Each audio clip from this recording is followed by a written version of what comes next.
Hello, everyone. Today we'll continue talking about a fundamental question on philosophy, namely whether morality is objective or subjective. A different way of saying the same thing is we'll be asking whether when we talk about right versus wrong, good versus bad, virtue versus vice, and so on, whether we're talking about something real, something in the world, we're talking about facts, truths, that's the objectivist view, or whether we're just talking about things we made up, stories we tell ourselves about who we are and about how to arrange our societies and so on. But that's it. There's nothing in the world that corresponds to our stories. There's nothing in the world that corresponds to our word right or wrong and so on. That's the relativist way of thinking. So let's begin. We'll be looking at Ross's Whatever Happened to Good and Evil, at least a decent chunk of his short book. Ross begins by pointing out something about language. The old language of good and evil has been largely replaced by a relativistic language. If you look at our contemporary society, people no longer tend to say things like killing is wrong, respecting human dignity is good. Instead of people saying those things, they say something like killing is wrong for us, or to me, or the way I see it. There are these relativistic qualifications being added to the language. If you just say killing is wrong, and you leave it at that, it seems as though what you're saying is you're describing something in the world, something that is wrong. But if you add the qualification, as I see it, for me, according to my culture, if you add those qualifications, there's no longer an attempt to describe something true, something objective, something in the world. And if you look around, a lot of people in our society have moved on to use that relativistic language.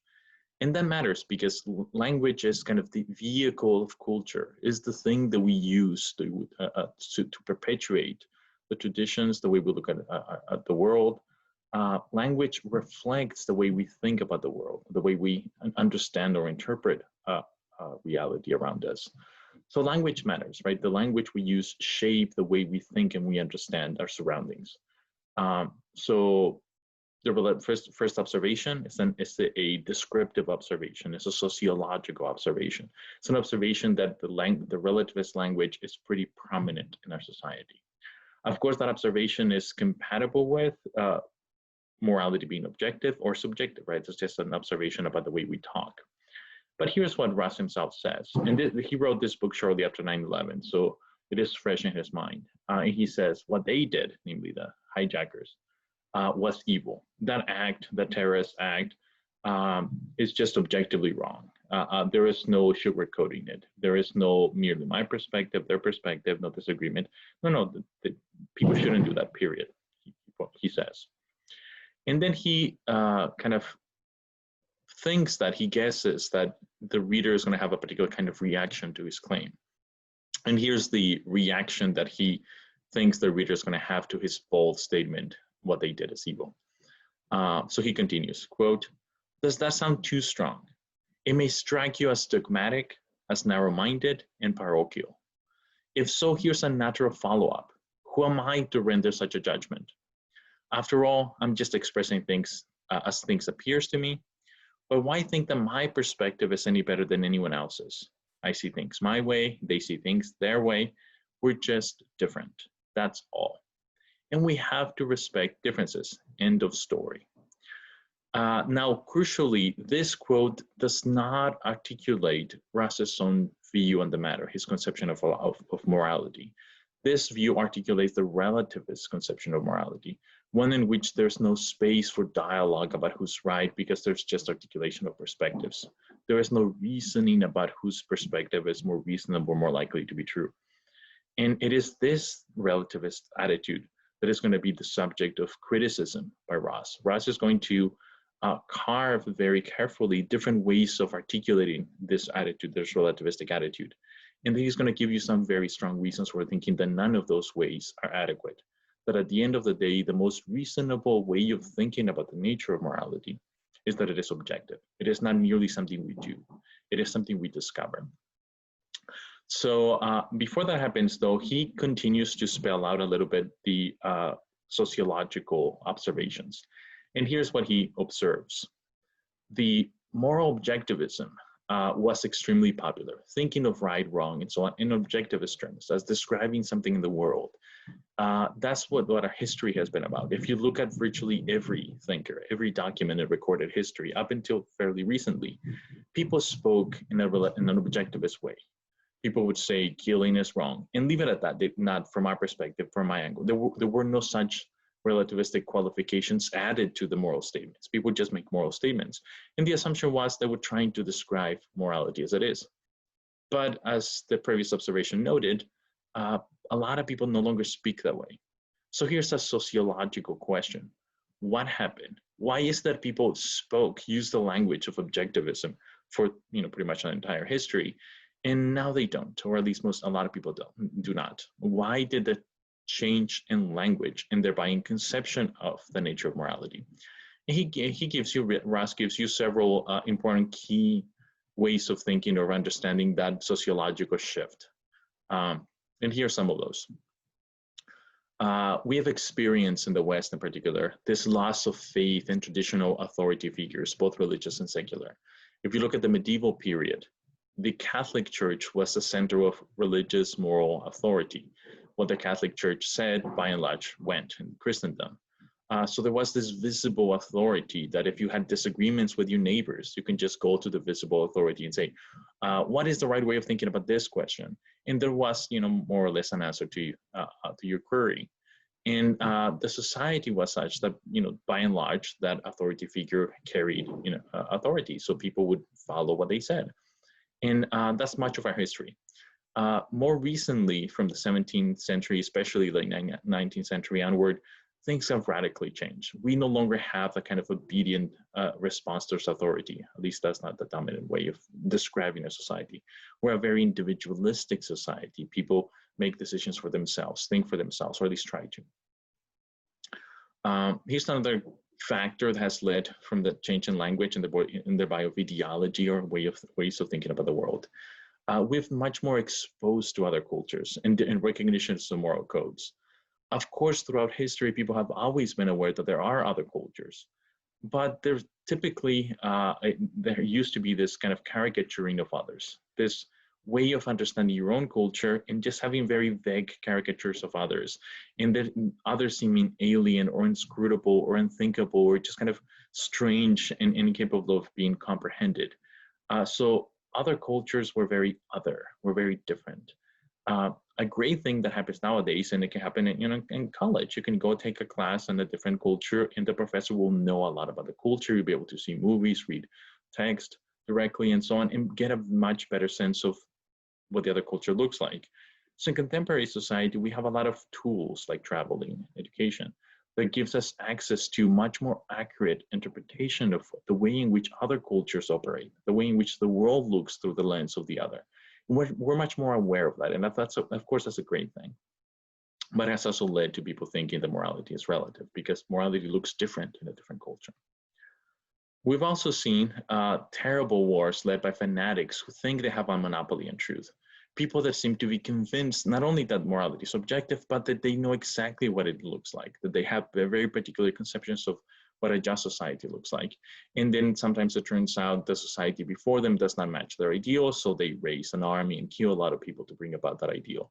And we're very aware of that. We're very aware of the dangers of being an objectivist, how it can naturally lead to something like dogmatism or parochialism and something like imperialism and colonialism. So we're very aware of those things. There's also there has also been some philosophical challenges. If right and wrong are objective, why do people disagree? Why isn't it more obvious or more transparent? As mentioned already, there seems to be this connection between dogmatism and intolerance. If you believe morality is objective, you may become dogmatic about it. Don't think about it critically or reflectively. And then you might end up attacking those that disagree with you, or those that by your own standards are doing something wrong. We've seen that. History is full of examples of people doing that. And we're very aware of that. And finally, there's this rise in secularism, the forming of a society with no religious component. So the rise of secularism, societies with no religious component, has been a mark of the 20th century. It seems to be going well into the 21st century. And if you have that social phenomena coupled with the belief that morality depends on God, that's a very Christian, Judeo-Christian Islamic kind of claim. If you have those two coming together, then your faith, your belief in the objectivity of morality might start to weaken as well. So all of these points are sociological points. They're ways of trying to make sense of the change in language, the change of going from people thinking of morality objectively and thereby using the objectivist language to people using the subjectivist language, people thinking of morality through subjectivist lens. It's crucial to note that these do not settle the crucial question before us, namely, how should we think about morality? What's the right way of thinking about morality? These factors just explain the sociological developments in our own particular society and why it is or how it is that we have come to change the language and thereby the way of understanding the world around us. But it's perfectly compatible with this story about our tradition, that we're wrong in that morality is subjective, or that we happen to be correct in the morality subjective. It is thinking about the question about what morality is and putting forth evidence and reasons that would get us closer to an answer to our question, not merely noting the historical trajectory. But it's important to understand how we got to where we are. And this is a basic kind of description or narrative of how that happened. But there's a philosophy class by and large. So let's do the philosophy. Let's ask the question, not merely how we got to where we are using the language that we do, but whether that's the right way of thinking about morality, the correct way of thinking about morality. And Russ is going to argue that it is not. So part one of his book is just laying down the terrain, is trying to put forth more sharp definitions. So let's look at that more carefully. So he defines moral skepticism in the following way. Morality is the product of human invention or activities. Put differently, in the world, in reality, there are no moral facts, there are no truths, there's nothing in the world that corresponds to our notion of right or wrong. It's just something we made up. It's just things we do, activities that we bring about by our actions, by our choices, our words. Moral skepticism is the relativism side. And ethical objectivism is the view that he puts forth, is the view that virtually all of the thinkers are going to be reading this class endorse, and we're going to give you reasons for endorsing that as well. Or Russ is going to give you reasons for endorsing that as well. And ethical objectivism is defined just as a negation of moral skepticism. So one is the negation of the other, which means that one of them has to be true, the other one has to be false, right? There are only two options, one is the negation of the other. And here's what the view says. Morality is not the product of human invention or activities. There are, a different way of saying the same thing is, there are correct moral standards, not of our own making. So morality is subjective, it's part of the world, it's part of reality. We discover it, we did not make it up. Moral skepticism, no, we made it up. There's nothing in the world. Well, when we talk about right and wrong, we're just using words and trying to do things, but there are no facts to be discovered about justice. He goes on to break down moral skepticism into three categories, and let's look at each of the categories with a little more care. The first one is moral nihilism, nihil from nothing. So moral nihilism says that there are no moral truths. And moral nihilism itself, it's broken into two different categories. So there are two different versions of, or kinds of moral nihilist. You can be a moral nihilist in one or two ways. And error theory is one of them. This is not a very popular theory. As far as I know, only one person has endorsed this view, one philosopher, but it's important to get the sense of the map, right? Get a sense of all of the possible alternatives, all of the possible ways of making sense of what morality might be. And one of them is to be an error theorist. And the error theorist thinks of morality in the following way. Moral judgments are truth and valuable. That is, when I say things like Mother Teresa is virtuous, hurting people is wrong, when I say those things, what I'm trying to do is try to describe the world. I'm trying to say things that are true. And if I succeed, that is, if I happen to express something that is in the world, a fact in the world, then my judgment is true. And if I fail in attempting to describe the world, if there's no such fact in the world, then my statement will be false. Just like when I say things like, I'm 6'2". When I say that, I either succeed in what I'm trying to do, namely judging the world in a particular way. If it happens that my height is that particular number, which it is, And then my judgment will be true.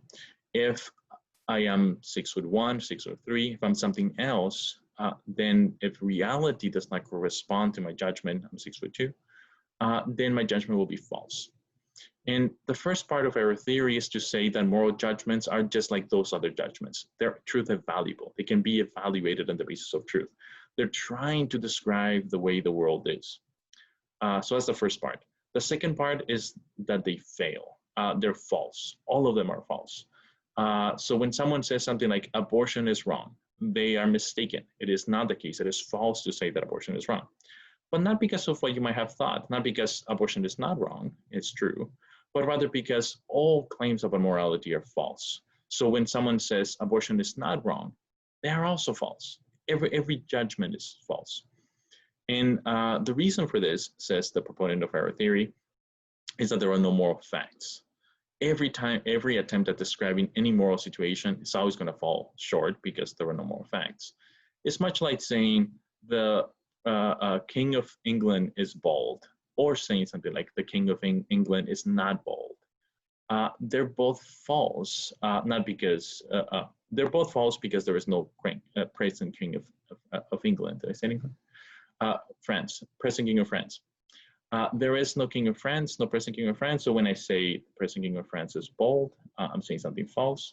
When I say the present King of France is not bald, I'm also saying something false. Because in both cases, the judgment falls short of reality.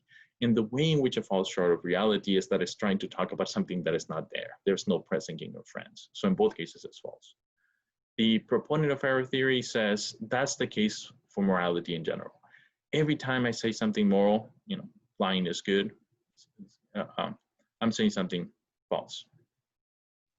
So that's one way of being a moral nihilist. Here's a different way of being a moral nihilist, a non-cognitivism. Just to be a non-cognitivist is to believe that moral judgments are not truth evaluable.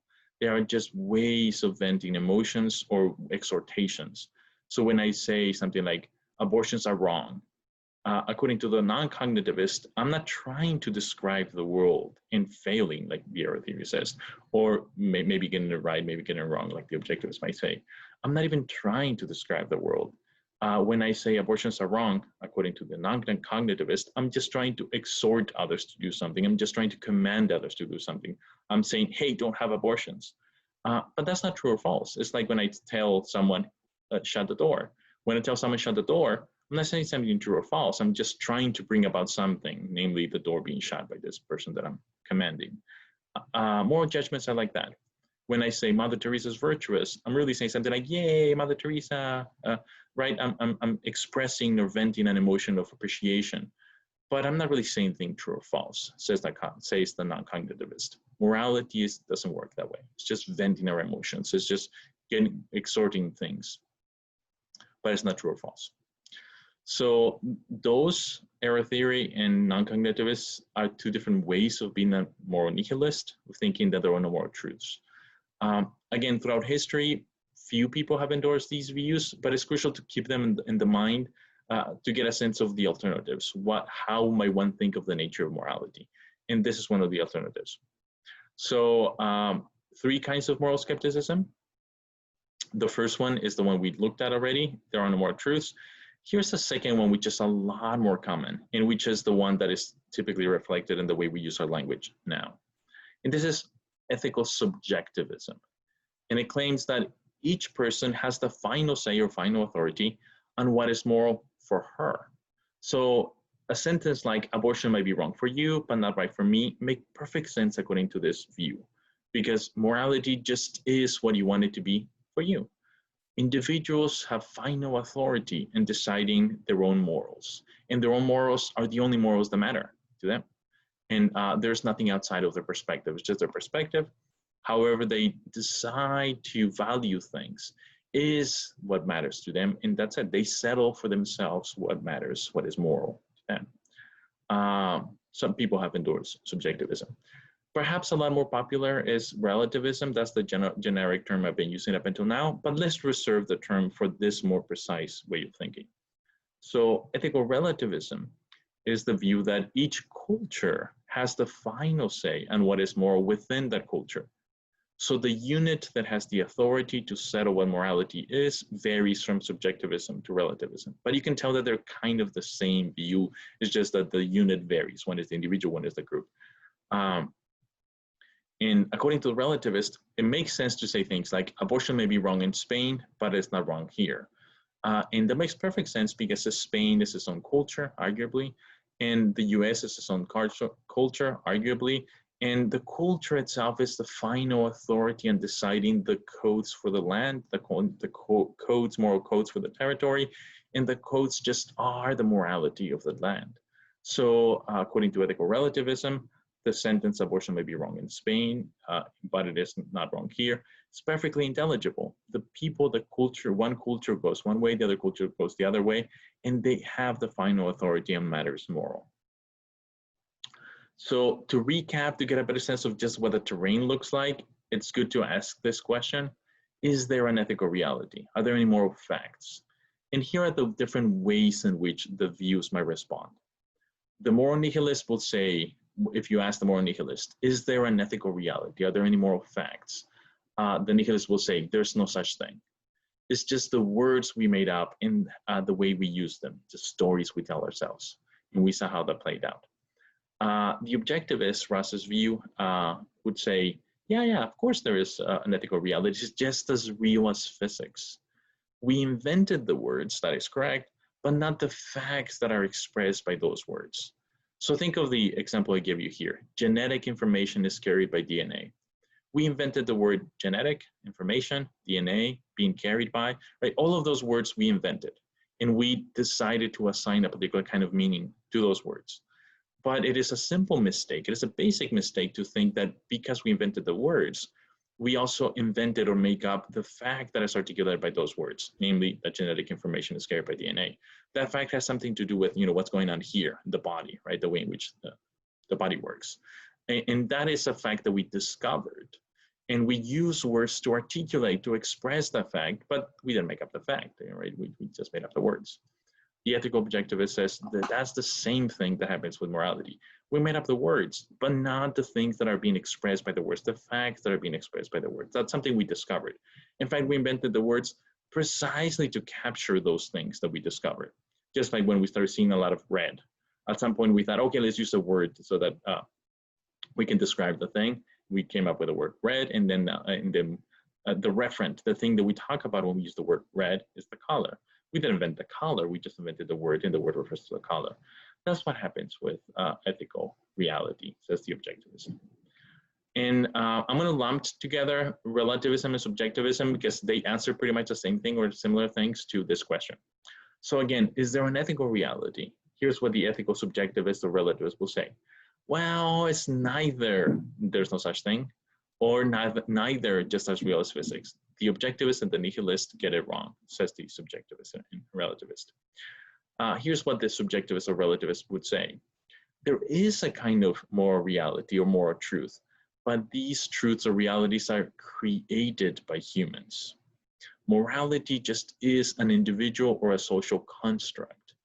And there is a kind of thing that it is to be a social construct. That's just, it's not completely made up. It's somewhere in between nothing and real things like physics. So think of what it is to be a professor, a university professor. Morality is on a par with that. It has the same kind of status as that.